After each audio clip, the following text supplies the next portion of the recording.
মমতা বেগম তোমায় জানাই ধিক্কার। মুর্শিদাবাদে হিন্দু নিধন কিসের স্বার্থে মমতা বেগম জবাব দাও। হিন্দু নিধন কিসের স্বার্থে মমতা বেগম জবাব দাও।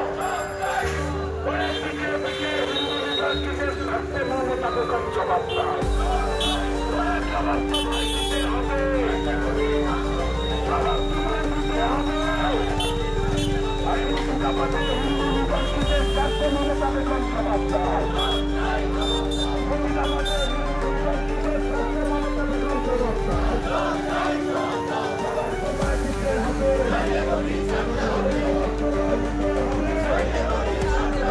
জবাবের দাবিতে বিজেপি রাস্তায় লড়ছে।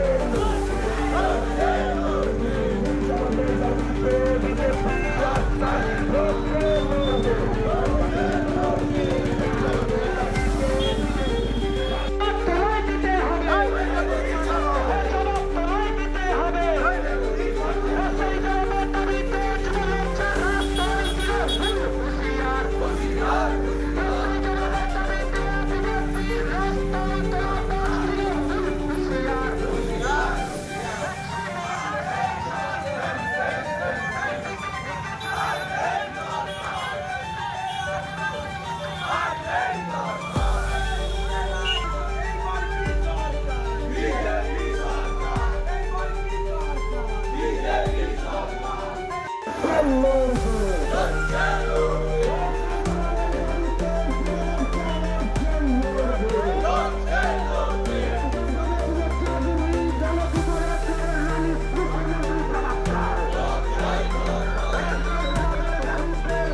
পক্ষ থেকে আজকে প্রতিবাদে নেমেছেন কেন এই বিষয়টা? দেখুন, আপনি বলছেন আজকে বাংলার নববর্ষ। নববর্ষে কি আমরা সবাই আনন্দ উপভোগ করি? স্বাভাবিক বিষয়। কিন্তু বর্তমান বাংলাতে শান্তি বলে কোনো জিনিস আছে বলতে পারবেন? যিনি বর্তমান প্রশাসক রয়েছেন মাননীয়া, তার প্রশাসন কালে বাংলায় কি কোথাও এক ফোঁটা শান্তি বিরাজমান হচ্ছে?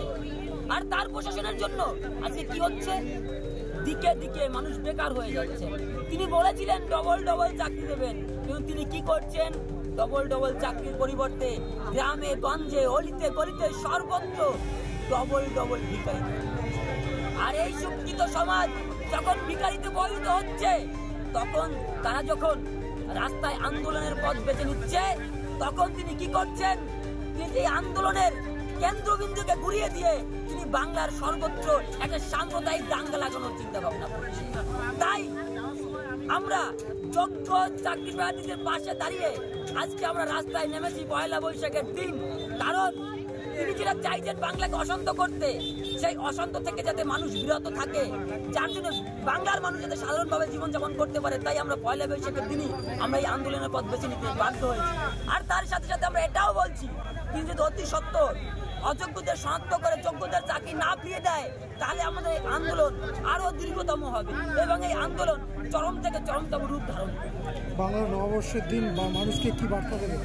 বাংলার নববর্ষের দিন বাংলাকে একটাই বার্তা দেব, বাংলাকে আপনারা যার কাছে তুলে দিয়েছেন তার কাছ থেকে বাংলাকে পুনরায় উদ্ধার করে বাংলার ছাত্র সমাজ, বাংলার শিক্ষিত সমাজকে, সর্বোপরি বাংলার মানুষকে একটি শুভ বাংলা ফিরিয়ে আনার জন্য আমি সাধারণ মানুষকে এটাই আবেদন করি। রাজীব সভাপতি, ভারতীয় জনতা পার্টি।